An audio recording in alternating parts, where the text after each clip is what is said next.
నమస్తే, welcome to our channel. గత కొన్ని రోజులుగా సోషల్ మీడియాలో విపరీతంగా వినిపిస్తున్న పేరు అలేఖ్య చిట్టి పికిల్స్. మరి ఈ అలేఖ్యకు అసలు హెల్త్ బాగాలేదని చెప్పి వాళ్ళ అక్క అయినటువంటి సుమ గారు ఒక వీడియో రిలీజ్ చేశారు. మాకు ఈ బిజినెస్ వద్దే వద్దు, మా పైన ట్రోల్స్ మీమ్స్ ఆపండి అంటూ ఆమె చెప్తున్నారు. మొత్తానికి అసలు ఏం జరిగింది తెలుసుకునే ప్రయత్నం చేద్దాం. దీన్ని పూర్తిగా విశ్లేషించడానికి మనతో పాటుగా ఉన్నారు సినీ క్రిటిక్ దాసరి విజ్ఞాన్ గారు.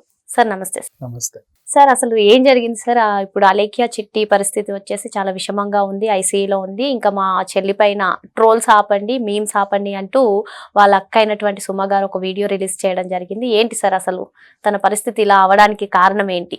యాక్చువల్గా చెప్పాలంటే కోరి తెచ్చుకున్న కష్టం అనే చెప్పాలి. కంప్లీట్గా అసలు ఏం జరిగింది క్రోనలాజికల్ ఆర్డర్లో స్టెప్ బై స్టెప్ వస్తే, అన్ఎక్స్పెక్టెడ్ అలేఖ్య చిట్టి అనేవాళ్ళు ఎప్పటి నుంచో ఇన్స్టాగ్రామ్లో చాలామంది ఉన్నారు ఫేమస్ అయ్యి ఆడుతూ పాడుతూ గెంతుతూ రీల్స్ పెట్టేవాళ్ళు. అందులో వీళ్ళు ఒకరు. కొంచెం ముగ్గురు అందంగా ఉన్నారు, బాగా మాట్లాడుతున్నారు, 4-5 రకాల భాషలు అనర్గళంగా మాట్లాడుతున్నారు కాబట్టి ఫాలోవర్స్ పెరిగారు. ఫాలోవర్స్ పెరిగితే ఆటోమేటికల్లీ చాలామంది ఏం చేస్తారంటే దాన్ని వ్యాపారంగా మర్చుకోవడానికి ట్రై చేస్తారు. ఆన్లైన్లో వాళ్ళకి తోచినవన్నీ అమ్మడం. వీళ్ళు ఎంచుకున్నది ఏంటంటే పికిల్స్. దాంట్లో వీళ్ళ నాన్ వెజ్ పికిల్స్ బాగా ఫేమస్. అలా వీళ్ళు అందంగా అమ్మాయిలు వండి అవన్నీ పెట్టడం, దాన్ని బాగా ప్రమోట్ చేయడం, ఇలాంటివన్నీ చూసాం. చాలా ఆర్డర్స్ కూడా వచ్చాయి. వీళ్ళ ప్రైస్ లిస్ట్ కొంచెం ఎక్స్పెన్సివ్గా అనిపించింది. అది ప్రైస్ గురించి ఏం మాట్లాడడానికి లేదు, ఎవడిష్టం వాడిది. ఏ బ్రాండ్ అయినా అంతే. ఇప్పుడు ఒక చొక్కా జారాకి వెళ్తే ఒక రేట్ ఉంటుంది, మనం మామూలుగా కుమార్ షర్ట్స్కి వెళ్తే ఒక రేట్ ఉంటుంది, చెప్పలేము. సో అలా ఉన్నప్పుడు వీళ్ళకి ఏంటి ఆ రేట్ ఎక్కువ, మరి ఇంత ఎక్స్పెన్సివా అని అన్నందుకు ఈ అమ్మాయి తిట్టింది. చాలామంది బాగా గుర్తుపెట్టుకోండి, తను పెట్టిన మెసేజ్కి రిప్లై, నీ రేటు మరీ ఇంత ఎక్స్పెన్సివా అని అన్నాడు వాడు. దాన్ని పికిల్స్ని అన్నట్టుగా సోషల్ మీడియాలో బాగా వైరల్ అయింది. ఫస్ట్ తను అనిన వర్డ్ నీ రేటు మరీ ఇంత ఎక్స్పెన్సివా. మీకు అర్థమైందా? అలా అనేసరికి ఈ అమ్మాయికి అలాంటి కాల్స్, అలాంటి మెసేజెస్ రోజు రోజు వచ్చేవి. తనేం చేసింది, పచ్చడే కొనలేనోడివి ఇంకేం చేస్తావురా నువ్వు అని చెప్పేసి తను బూతులు మాట్లాడింది. అలాంటి బూతు మెసేజ్లు మాకు ఇంకా గతంలోనూ చాలా వచ్చేవండి అని చెప్పేసి ఆ పిల్ల కూడా చెప్పింది. Ramya, of course that is true. 3 అమ్మాయిలు గెంతుతున్నారు ఆన్లైన్లో, నెంబర్ ఇచ్చారు, మేము బిజినెస్ చేస్తున్నాం అన్నారు అంటే చాలామంది రకరకాల మెసేజ్లు పెట్టే వాళ్ళు ఎక్కువ మంది ఉంటారు. పచ్చళ్ళ కోసమే అఫీషియల్గా కొనుక్కునే వాళ్ళు తక్కువ మంది ఉంటారు. నువ్వు పచ్చడి కొనే తక్కువ, సొల్లు ఎక్కువ పెడతావు. చెప్పండి, ఇంకాసేపు చెప్పండి, ఇంకేమేమి ఉన్నాయి పచ్చళ్ళు మీ దగ్గర, ఇంకా చెప్పండి, ఎలా తయారు చేస్తారు, ఇంకా మాట్లాడండి, మీరు చాలా భలే మాట్లాడతారండి. వాళ్ళు ఏంటంటే సరే వీడు సొల్లేసినా ఏదో ఓ పొట్లంగా ఉంటాడేమో అనుకుని వాళ్ళు కూడా అలాగే ఎంటర్టైన్ చేస్తూ మాట్లాడతారు. అలాగే వ్యాపారాన్ని విస్తరించుకున్నారు, ఎక్కువ అయిపోయింది. కొంచెం బూతులు పరిధి దాటాయి, మనకు వినబడుతున్నాయి. వాళ్ళనన్న మాటలేంటో మనకు తెలియదు కదా. పాజిటివ్గా ఆలోచించండి ప్రతి విషయంలోనూ.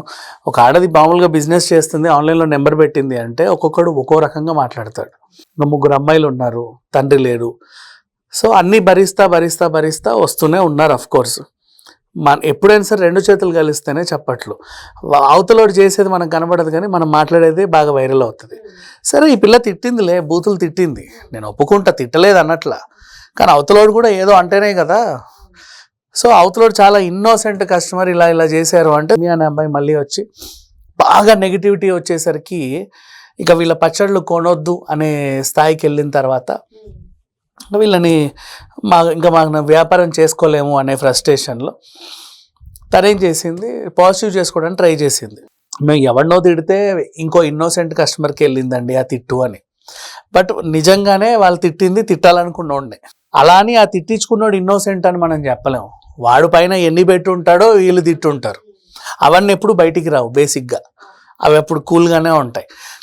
అండ్ తర్వాత ఒక్కసారిగా సామ్రాజ్యం కూలిపోయింది. ఇంకా ఏం చేశారు, కంప్లీట్ దేశవ్యాప్తంగా నిరసనలు, వీళ్ళ పచ్చళ్ళు కొనకండి అని. ఆల్రెడీ కొన్న వాళ్ళు ఏంటంటే త్రో బ్యాక్ అలేఖ్య పికిల్స్ అని చెప్పేసి డస్ట్బిన్లో పడేసుకుంటూ ఫోటోలు పెట్టడం. పోనీ మేము 1000 రూపాయలు పెట్టి కొన్నా కూడా మాకు అవసరం లేదు, అది ఇలాంటి చెత్త మేము తినము అని. ఇక వ్యాపార సామ్రాజ్యం కూలిపోయింది. ఆ ఒక్కసారిగా కుప్పకూలే టైంలో ఏంటంటే ఆ మెంటల్ ఫ్రస్ట్రేషన్స్ అండ్ స్ట్రెస్, డిప్రెషన్లు, ఈ రకరకాల సైకాలజికల్ ప్రాబ్లమ్స్ అన్నీ వచ్చి మంచాన పడడం కామనే చెప్పాలి అంటే. ఈ పిల్ల కూడా అలాగే పడింది. తను కోరి తెచ్చుకుంది అఫ్ కోర్స్. బట్ నేను ఈమెని సపోర్ట్ చేయను అలా అని చెప్పేసి ఈమె తప్పు లేదని కూడా చెప్పను. ఎందుకంటే ఈమె తప్పు కొత్త గొప్ప ఉంది, అలా బూతులు మాట్లాడడం తప్పే. ఆమె మీరు అంటున్నట్టుగా ఆమె స్పందించింది కదా, నేను చేసింది తప్పే, సారీ క్షమించండి, ఇక్కడితో నన్ను వదిలేయండి అని కూడా ఆమె చెప్పడం జరిగింది. అయినా కూడా ఈ ట్రోల్స్ మీమ్స్ ఆమె పైన ఆగలేదు. అసలు ఏంటి ఈ సిచ్యువేషన్ ఏంటి తనకి? అంటే నేను ఎందుకు తప్పన్నాను ఈ పిల్లని అంటే, వాడిని తిట్టడంలో నాకు తప్పేమో కనబడలా. బికాజ్ వాళ్ళు ఏమని ఉంటారో మనకి తెలియదు కాబట్టి. అవతలోడు నిన్ను పద్ధతిగా పలకరిస్తే నువ్వు వెంటనే కయ్యమని లేచి తిట్టావంటే మాత్రం నేను ఒప్పుకోను, ఎక్కడ ఏ కేసులో అయినా సరే. నన్ను అందుకే చాలామంది తిడుతూ ఉంటారు, నీకు ఇది కనబడట్లేదు అది కనబడట్లేదా అని. లోతుగా ఆలోచించాలి ఏదైనా. వాళ్ళు ఎప్పటి నుంచి పడి ఉంటారు, పొద్దున లేచిన వెంటనే అలేకే చిట్టి ఊరందరిని అయితే తిట్టుకుంటూ రావట్లేదుగా. అట్లా ఉంది. ఒక ఆడపిల్లని కూడా తిట్టింది, వెళ్ళి పాచి పని చేసుకో అని చెప్పేసి. అక్కడ నాకు కొంచెం మండింది. సరే మగాడంటే నేను లైంగికంగా అది బాగుంది ఇది బాగాలేదు అని చెప్పేసి నీ రేట్ ఎంత అని నేను విసికించాడు. ఆడపిల్ల ఏమంటుంది నిన్ను, ఆమెను ఎందుకు తిట్టా అంటే నీకు తిట్టుడు అలవాటు అయిపోయి మొగ ఆడ తేడా లేకుండా తిట్టేస్తున్నావు. సో మొత్తానికైతే క్లారిటీ ఇచ్చుకున్నా సరిపోలా. ఇప్పుడు అందరూ ఇంకా ఇంకా ఇంకా ఇంకా తిడుతున్నారు. లాస్ట్ సెలబ్రిటీలు కూడా వీళ్ళ మీద మీమ్స్ చేసేసరికి ఇది ఎక్కడ ఆగుద్దో తెలియదు అన్నట్లుగా ఆ పిల్ల మంచాన పడింది. ఆ చిన్నమ్మాయి రమ్య వచ్చేసి మా అక్కకి ఏమన్నా అయితే మీరే బాధ్యత అని కూడా ఆవిడ చెప్పింది. ఆ సుమానే ఆవిడ కూడా అలాగే మాట్లాడతారు, కామనే. ఎందుకంటే నెగిటివిటీ ఆ రేంజ్లో వచ్చింది కాబట్టి ఇక మీదట వీళ్ళు వ్యాపారం చేసుకోలేరా అంటే కనుక యాక్చువల్గా చెప్పాలంటే వీళ్ళకి జరిగిన డ్యామేజ్ తెలుగులోనే. వీళ్ళు అనర్గళంగా 3-4 భాషలు మాట్లాడుతున్నారు.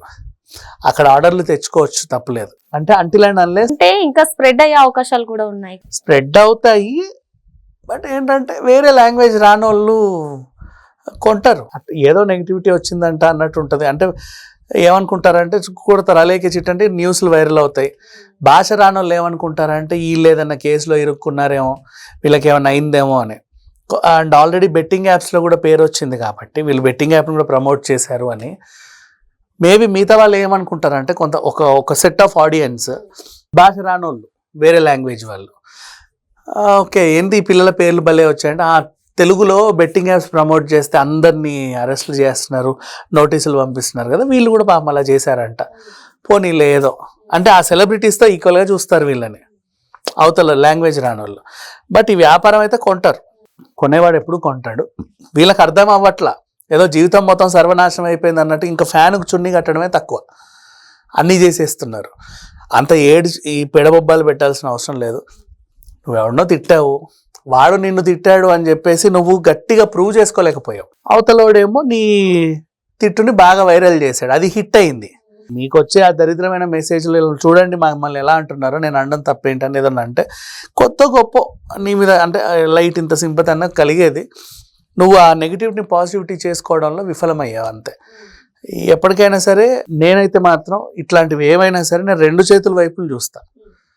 ఇప్పుడు ఒకడు వచ్చేసి నన్ను ఈవిడ తిట్టింది అని చెప్తే ఊరికే ఆవిడ పొద్దున్నే లేచి నిన్ను తిట్టడమే పనిగా పెట్టుకోలేదు కదా, నువ్వేమన్నావు అని అడగాలి వాళ్ళనైనా సరే.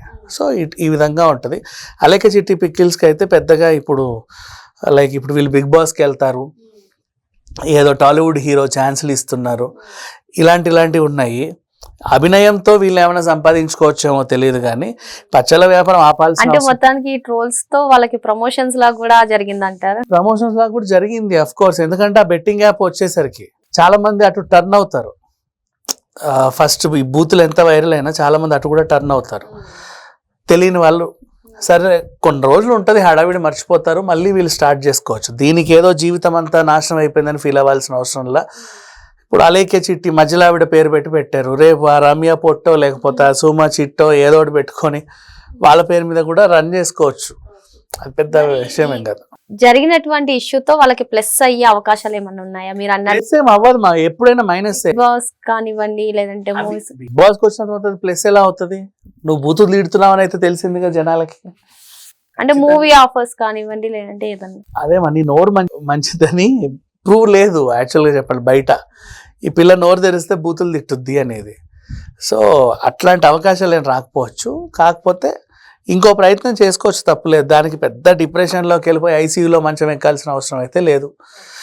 జరిగింది పెద్ద డ్యామేజ్, నేను ఒప్పుకుంటా. కాకపోతే మళ్ళీ కొని తెచ్చుకుంది, ఊరికే రాలా. ఎవరినో తిడితే వాడు వైరల్ చేసాడు. అప్పుడు అదే టైంలో నువ్వు కూడా గట్టిగా పోరాడి వీళ్ళు ఒక 72 అవర్స్ తర్వాత స్పందించారు.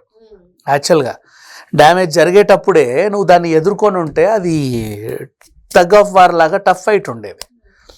అసలు వాడే మాకు ఇలా పెట్టాడు మెసేజ్, చూడండి ఇలా పెడితే ఎవరినన్నా ఏమన్నా అంటే అప్పుడు కొంచెం మహిళా సంఘాలు వస్తాయి, మరి వాడు అన్నది కరెక్ట్గానా, ఈ పిల్ల అన్నది ఏంటని చెప్పేసి. నువ్వు సైలెంట్గా ఉండేసరికి మహిళా సంఘాలు కూడా నిన్నే తిట్టాయి. సో ఏం చేయలేకపోయారు వీళ్ళు. మరి ఏం జరుగుతుందో ఈ వ్యవహారంలో వేచి చూడాలి. Thank you sir.